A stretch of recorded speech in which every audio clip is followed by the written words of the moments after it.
You're listening to the My Simplified Life podcast, and this is episode number 23.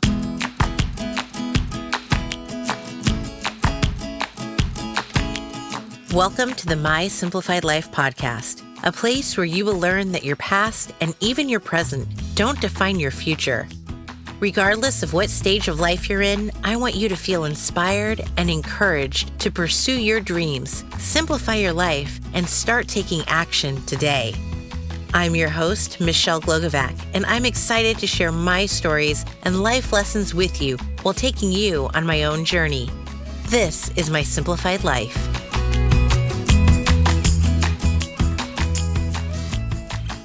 Hey guys, welcome back to another episode. I'm your host, Michelle Glogovac. I'm not sure about where you're living, but here in the Bay Area, we are getting the most gorgeous and amazing weather, and it already feels like spring. Now, with spring comes spring cleaning and new beginnings. It's almost like the new year with a reset button if you need it. Although the beginning of the new year usually marks a time for us to set goals in life and business, I think that when it comes to strategizing in your business, this is something you can do at any time, and you should be revisiting it once a quarter. Today, we are going to talk about what it means to strategize and why it's important to strategize with someone besides yourself. I strategize with every single one of my clients on their podcasts, but particularly and especially when it comes to pitching my clients. I'm going to share with you what strategizing is and looks like, what it does for my clients, and what it can do for you. Now, in episode 20, we heard from Michelle Terpstra on sales strategies for your business.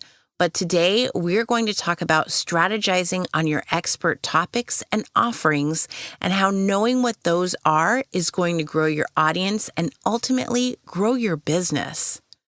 Let's start with what strategizing is. Strategizing is creating a plan of attack. It's looking at the big picture, breaking it down into smaller parts, identifying your goal, and planning out how to reach that goal. It's the creation of a map on how you are going to achieve the results you want. When it comes to podcasting and podcast pitching, strategy plays a huge role in succeeding because it allows you to get clear on who you want your audience to be, who your ideal client is, and what you're an expert in talking about. I'm a podcast PR agent or a podcast pitcher. That means that I literally pitch my clients to be interviewed on podcasts. But why do they want to get interviewed? They want to gain exposure and grow their audiences and be known as the experts in their industry. Pitching my clients is easy. Why? Because we sit down and strategize on what exactly they are an expert in. I'm not talking about generic topics, but truly specific ones that make my clients stand out. What should strategizing look like? I think one of the most beneficial ways you can start is by having a second set of eyes looking at your content, which is where I come in for my clients. I do a thorough deep dive and research their social media, websites, and anywhere else I can find them. I literally stalk my clients to see what the world thinks they do, what they represent, and what it appears they're an expert on. We then sit down together, usually on a Zoom call, and go over my findings in comparison to what they think they're putting out there for the world to see. Because here's the thing, what you think you're putting out there, what you want to be known for, might be very different from how others see it, and you don't even realize it. I'll give you a great example. I had a client that I was onboarding and strategizing with. I identified some expert topics that she could speak on based on what I saw on her website and social media. There was one topic in particular that she completely balked at. She said, "I do not want to be known for that. Why would you even think that's a topic I even cover?" Friends, do you want to know how I identified that one specific topic? I didn't come up with this topic out of the blue, nor did I create it. It wasn't an original of mine. I literally took the topic from the very first bullet point from the homepage of her website. This was the first thing she was putting out for the entire world to see, Yet it wasn't something she wanted to be known for. She didn't even realize that this is what people were seeing and thinking she was an expert on, and it wasn't something that she liked or enjoyed. This is why it's so important to strategize not only with yourself, but with someone from the outside looking in. Sometimes it can be so hard to be objective with your own content. It's like reading that same blog post over and over and glossing over the very few edits that are right in front of you because you've read it too many times. So this is our very first step to see how the outside world views you and what they think you're an expert on. If this is different from how you want to be seen, then it's time to change up your website or your social media or wherever it is that this perception is coming from. Next, we're going to dive into the topics that you're an expert on and want to be known for. We'll start broad, and then we really hone in on some specifics. I like to ask my clients what topics they're an expert on, and I love to hear their stories. What was their career journey like? What experiences have they had? Where are they now? Where do they want to go in the future? Now we can look at another one of my clients. She has the most incredible journey about getting through cancer while also going through a divorce, and how she's not only come through both of them, but now she's launched a brand new career during her midlife in a competitive industry. She told me she wants to talk about grit and determination, but that is way too broad. So we sat down and I asked her to start from the beginning. I wanted her to take me back to her childhood up until today, 46 years, and to give me her entire story. Here's why I did that and why I do it with every one of my clients. I get to know them on a deeper level, a level that tells me more than just their website or their social media does. It also allows me to take their broad topics and get truly specific. So instead of talking about simply grit and determination, we've got her talking about how to reinvent yourself after cancer and divorce, how to find grit and determination needed to create your happiness and live your purpose, how to tackle obstacles in life and beat the odds by overcoming them, and many more that I've come up with. It's all about getting specific when it comes to identifying your topics. Now, when it comes to your offerings, it's also important to get specific on why someone should choose you over a competitor.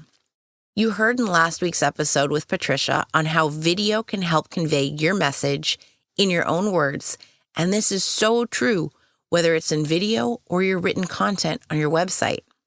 I take this very seriously in my business, because let's be honest, you guys, anyone can pitch themselves or someone to a podcast for an interview, but there's something that makes me stand out, and it's what I'm known for: relationships. I'm a podcast matchmaker. I am creating connections with my clients to the point that I know them intimately.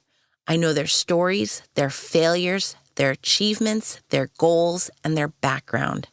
I'm researching podcasts and listening to episodes to see what's a good fit for them and for the podcasts I'm pitching them to. I'm reaching out to podcast hosts, and I'm creating relationships with them to the point that they trust me to know what's a good fit for their show and their audience. In connecting all of these people, I am ultimately a matchmaker. I'm creating new relationships for others and with others. Yes, I want to be known as the podcast PR agent and pitcher you want to have, but I also want to be known for the relationships and the network that I'm creating. I know my clients and I know the podcasts I'm pitching them to. This is my service offering, and based on the relationships I'm creating, I'm landing clients on podcasts that are the perfect fit for them. Some are big, some are small, but here's the thing. Regardless of the size, they're reaching their target audiences, and that's ultimately what they're looking for. The key in all of this is to get specific. Take time to truly look at what you want to do, what you're good at doing, and who you want to work with. This process is going to help you in your offerings and in identifying what you're an expert on, what you're already known for, and what you want to be known for. By sitting down and exploring all of this, you are going to be able to see what changes and tweaks you might need to make and create a plan on how to implement those changes. This, my friends, is strategizing. You are going to feel such a sense of clarity when you do this, but even better, you're going to feel more confident. You are going to see how the world perceives you, and you're going to be proud of it because it's the way you want to be perceived.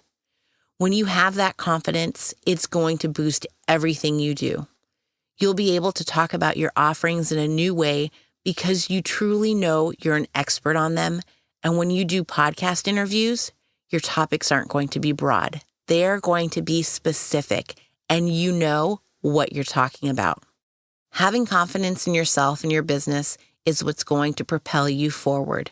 You're going to stand out as a leader in your arena, and it's all because you've taken the time to deep dive into your business and yourself and create a strategy on how to get it done.